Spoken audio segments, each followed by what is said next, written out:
Welcome back to my YouTube channel. उम्मीद है कि आप सब खैरियत से होंगे। तो गाइस, जैसा कि आप सब जानते हैं कि पीएमए 152 लॉन्ग कोर्स की इनिशियल टेस्ट चल रहा है और हमारी एक्सपीरियंसेस की सीरीज़ स्टार्ट है।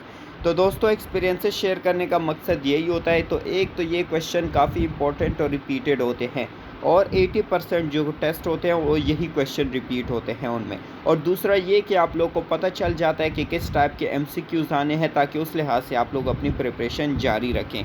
तो एक्सपीरियंसेस काफ़ी इंपॉर्टेंट स्टेज होता है किसी भी कोर्स के लिए। अगर एक्सपीरियंसेस की वीडियोस आप लोग कर लेते हैं तो आपका 50% एमसीक्यूज़ आराम से सॉल्व हो सकता है इन्हीं एक्सपीरियंसेस से।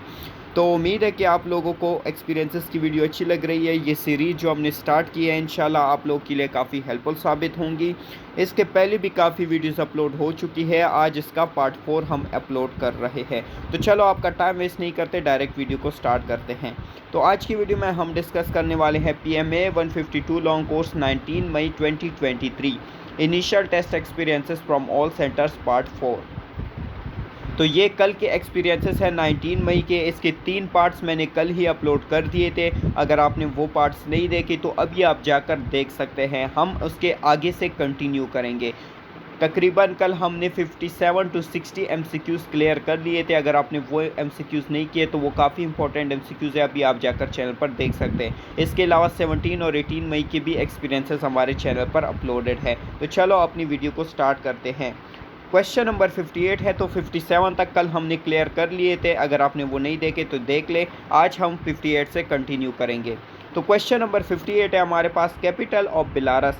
बेलारस का कैपिटल पूछा गया है। आंसर है हमारे पास मिन्स्क। और कैपिटल्स में ज़्यादातर जो कैपिटल पूछे जाते हैं वो कैपिटल ऑफ ऑस्ट्रेलिया है, बेलारस है, नेपाल है, रशिया है और चाइना है। ये 5 जो चीज़ें हैं ये काफ़ी ज़्यादा पूछी जाती है। अब आपको बताता हूँ कि बेलारस का कैपिटल है मिन्स्क, ऑस्ट्रेलिया का कैपिटल है कैनबेरा, चाइना का कैपिटल है बीजिंग, रशिया का कैपिटल है मॉस्को और नेपाल का कैपिटल है काठमांडू।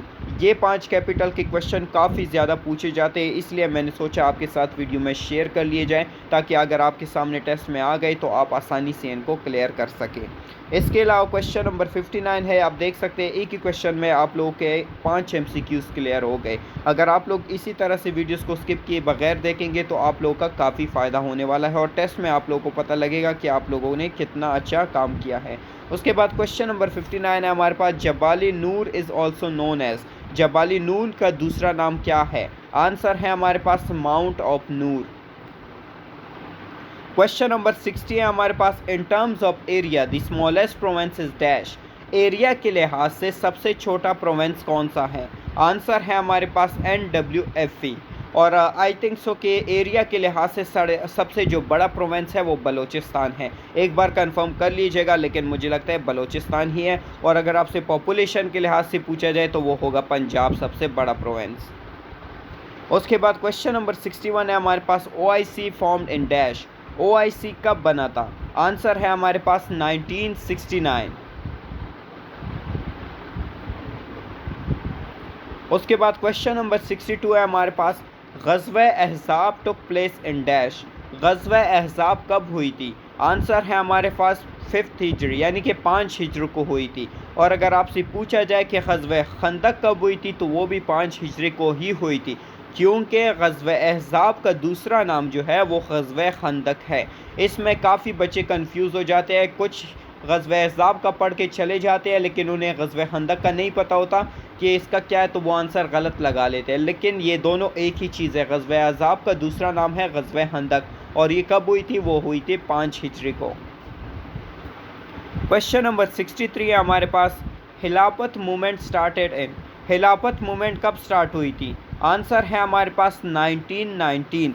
1919 के बारे में एक और भी क्वेश्चन काफ़ी ज़्यादा पूछा जाता है, क्लेम्सफोर्ड रिफॉर्म्स के बारे में, कि वो कब हुई थी, तो वो भी है 1919 को, उसकी भी डेट है 1919। तो खिलाफत मूवमेंट 1919 को स्टार्ट हुई थी, क्लेम्सफोर्ड रिफॉर्म्स की डेट भी 1919 को है और मिंटो मॉर्ले रिफॉर्म्स की जो डेट है वो 1909 है। ये 3 क्वेश्चन भी काफ़ी इंपॉर्टेंट है और काफ़ी बार पूछे जा चुके हैं। उसके बाद क्वेश्चन नंबर 64 है हमारे पास, largest river of the world.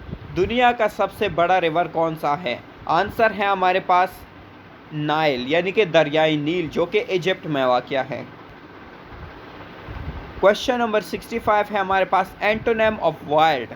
तो एंटोनिम पूछा गया है वाइल्ड का। एंटोनिम का मतलब होता है उलट देने, ऑपोजिट वर्ड, जो में वर्ड्स का ऑपोजिट। अब देख सकते हैं वाइल्ड का जो ऑपोजिट होगा वो होगा सिविलाइज्ड, यानी कि antonym of wild is civilised. Question number 66 है हमारे पास कैपिटल ऑफ सिंध। सिंध का कैपिटल पूछा गया है। आंसर है हमारे पास कराची। क्वेश्चन नंबर 67 है हमारे पास Ali has been ill dash Monday last. तो ये इंग्लिश के पोर्शन का एमसीक्यूज है। हमारा जो आंसर है वो है सिंस। तो सेंटेंस बनेगा Ali has been ill since Monday last. उसके बाद नेक्स्ट क्वेश्चन है क्वेश्चन नंबर 68। तो ये मैथमेटिक्स के पोर्शन का क्वेश्चन है। 1/10 ऑफ 10% ऑफ 120 पूछा गया है। अब ये क्वेश्चन देखकर काफ़ी बच्चे नर्वस हो जाते हैं और इसको स्किप करने का सोच लेते हैं, लेकिन ये सबसे इजी क्वेश्चंस होते हैं जिनमें आप मार्क्स गेन कर सकते हैं मैथ्स के। इसका क्वेश्चन का आंसर आपके क्वेश्चन में ही। आप सबसे पहले आपने करना क्या है, जो आपको वर्ड्स में दिए गए हैं इनको आपने डिजिट्स में लेके आना है। 1/10 is equal to 1 divided by 10 आ जाएगा। ऑफ कीजिएगा, मल्टीप्लिकेशन का साइन आ जाएगा। 10% की जगह 10 डिवाइडेड बाई 100 आ जाएगा और ऑफ की जगह मल्टीप्लिकेशन का साइन और 120 एज इट इज़ आ जाएगा। अब यहाँ पर आपने देखना है कि 100 के जो दो ज़ीरो है वो 10 और 120 की ज़ीरो से कैंसिल हो जाएंगे और जो वैल्यूज़ हमारे साथ बच जाएंगी वो होगी 1 डिवाइडेड बाई 10 मल्टीप्लाई बाई 12। तो अब इसको हमने फर्दर सॉल्व करना है। अब 2 5s are 10 आता है और 2 6s are 12 आता है और 6 को 1 से मल्टीप्लाई कर देंगे तो 6 आ जाएगा। तो हमारा जो आंसर आ गया है वो 6 डिवाइडेड बाई 5 है। ये वर्किंग आगे एक बार देख सकते हैं और आपने इसको खुद भी प्रैक्टिस करना है, तभी आपको सही से ये समझ आएंगी। और इन क्वेश्चन की जितनी आप प्रैक्टिस करेंगे उतना ही टेस्ट में आपके लिए हेल्पफुल होगा, क्योंकि टेस्ट में आपको कैलकुलेटर अलाउड नहीं होता, आपने सब कुछ अपने दिमाग से ही करना होता है। तो इसके लिए बेहतर सोल्यूशन यही है कि आप अभी से सब कुछ खुद से किया करें, अपने दिमाग से किया करें और कैलकुलेटर का इस्तेमाल बिल्कुल ना करें, ताकि आप लोग की ज़्यादा से ज़्यादा प्रैक्टिस हो जाए और आप लोग आसानी से अपने टेस्ट में इस तरह के एमसीक्यूज सॉल्व कर सकें। उसके बाद क्वेश्चन नंबर 69 है हमारे पास सिनोनिम ऑफ विक्ट। विक्ट का सिनोनिम पूछा गया है। सिनोनिम्स का मतलब होता है जो वर्ड्स सेम मीनिंग्स देते हो। आंसर है हमारे पास एविल। क्वेश्चन नंबर 70 है हमारे पास कैपिटल ऑफ इजिप्ट। इजिप्ट का कैपिटल पूछा गया है। आंसर है हमारे पास कियारो। और ये क्वेश्चन इस तरह से भी आता है आपके पास कि कैपिटल सिटी ऑफ इजिप्ट, तो वो कियारो होगा। और इजिप्ट के बारे में एक और भी सवाल पूछा जाता है कि दरियाई नील कहाँ वाक़या है, यानी कि रिवर नाइल जो है वो कहाँ पर लोकेट करता है, तो वो भी इजिप्ट में ही है वाक़या है। तो ये एक दो क्वेश्चन इजिप्ट के बारे में काफ़ी पूछे जाते हैं। और एक ये भी पूछा जाता है कि Cairo is the largest city of dash, कि कियारो किस कंट्री की लार्जेस्ट सिटी है, तो उसमें भी आपका आंसर होगा वो होगा इजिप्ट। क्वेश्चंस तकरीबन सेम ही होते हैं, बस वो आपसे डिफरेंट वर्डिंग उनकी थोड़ी चेंज हो जाती है। बाकी आपके आंसर जो होते हैं आपको आते होते हैं, लेकिन आप टेस्ट में इतना कंफ्यूज हो जाते हैं कि जो चीज़ें आपको क्लियर है आपको आती हैं आप वो भी नहीं कर पाते हैं नर्वसनेस की वजह से। तो टेस्ट में पास होने का सबसे पहला जो है वो आपने कॉन्फिडेंट रहना है और रिलैक्स रहना है, क्योंकि आप रिलैक्स रहेंगे तो आपका दिमाग रिलैक्स होगा और वो अच्छे से काम करेगा। उसके बाद क्वेश्चन नंबर 71 है हमारे पास कंप्लीट द फॉलोइंग सीरीज़। अब हमें एक सीरीज़ दी गई है, इसको कंप्लीट करना है।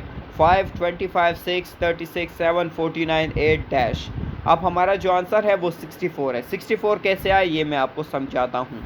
अब यहाँ पर आप देख सकते हैं यहाँ पर दो सीरीज़ चल रही है। एक तो ये है 5, 6, 7, 8 और दूसरा है 25, 36, 49 एंड 64।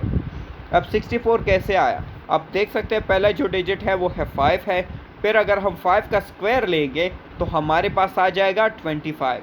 उसके बाद 6 आ रहा है तो 6 का हमने स्क्वायर लिया है, फिर 36 आ गया।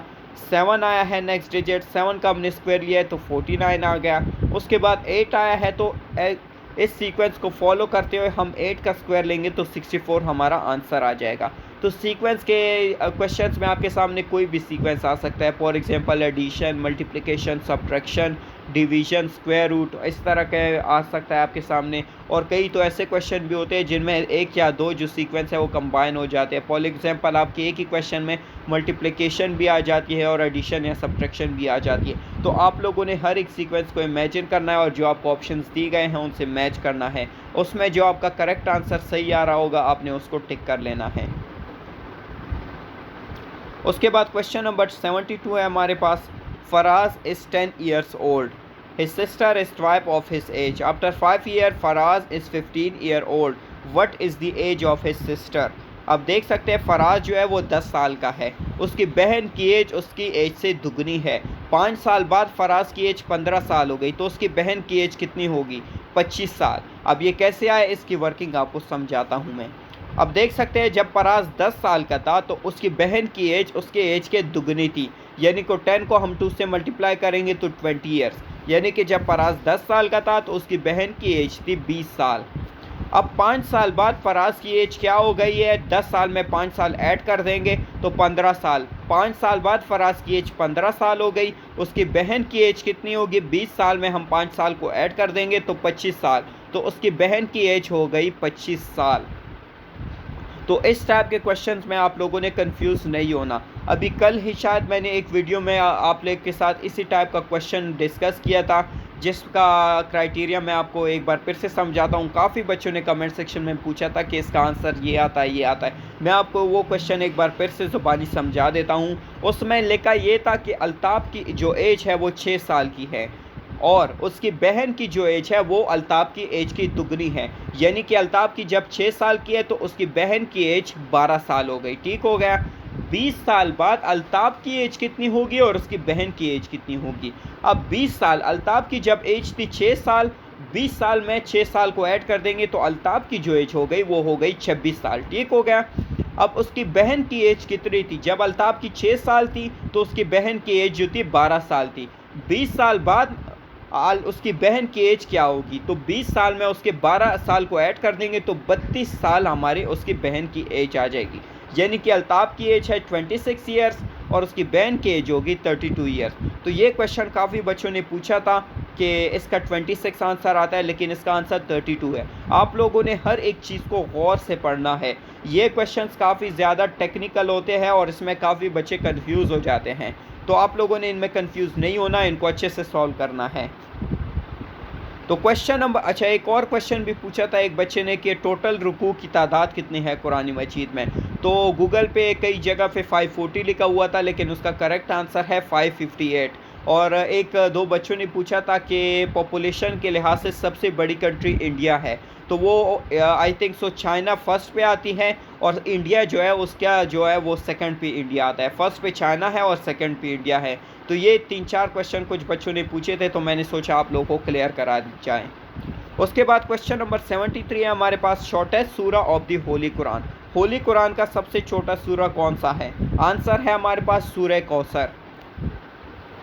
क्वेश्चन नंबर 74 है हमारे पास। LOC स्टैंड्स फॉर, काफ़ी इंपॉर्टेंट और रिपीटेड MCQs है। LOC की एब्रीवेशन पूछी गई है, तो इसका आंसर है लाइन ऑफ कंट्रोल। और इसके साथ एक और क्वेश्चन पूछा जाता है LAC स्टैंड्स फॉर।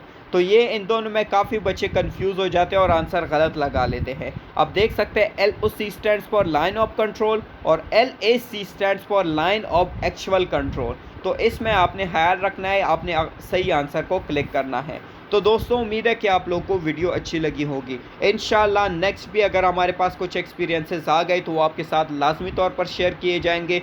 चूँकि सैटरडे और संडे को इनिशियल टेस्ट नहीं होते, सेंटर्स बंद होते हैं, तो अब मंडे से एक्सपीरियंसेस स्टार्ट होंगे, टेस्ट स्टार्ट होंगे। लेकिन अगर फिर भी हमारे साथ कुछ बच्चों ने एक्सपीरियंसेस शेयर कर लिए तो आपके साथ लाजमी तौर पर शेयर किए जाएंगे। तो दोस्तों उम्मीद है कि आप लोगों को वीडियो अच्छी लगी होगी। वीडियो अच्छी लगी है तो वीडियो को लाइक करें, ज़्यादा से ज़्यादा शेयर करें ताकि और भी लोगों की हेल्प हो सके। और अगर आप हमारे चैनल पर नए हैं तो चैनल को सब्सक्राइब कर दें और बेल के आइकन को दबाना मत भूलिएगा, ताकि मेरी तरफ से आने वाली इस इंटरेस्टिंग वीडियोस का नोटिफिकेशन आपको हर वक्त और हर जगह मिलता रहे। तो गाइस आज की वीडियो पर एंड करेंगे, मिलते हैं नेक्स्ट वीडियो में। तब तक के लिए खुदा हाफिज़, अपना ख्याल रखिएगा and best of luck for your test. तो ये 2 दिन काफ़ी इंपॉर्टेंट है, सैटरडे संडे, क्योंकि वेकेशंस भी है आप लोगों के, ना स्कूल्स हैं ना यूनिवर्सिटीज़ हैं। तो आप लोगों ने इन दोनों दिनों में काफ़ी मेहनत करनी है। मैं कोशिश करूंगा कि ज़्यादा से ज़्यादा एक्सपीरियंसेस की वीडियोस आपको अपलोड करके दूँ इन 2 दिनों में, ताकि आप आप ज़्यादा से ज़्यादा तैयारी कर सकें। तो दोस्तों आज की वीडियो पर एंड करेंगे, मिलते हैं नेक्स्ट में, तब तक के लिए खुदा हाफिज़। Thank you guys.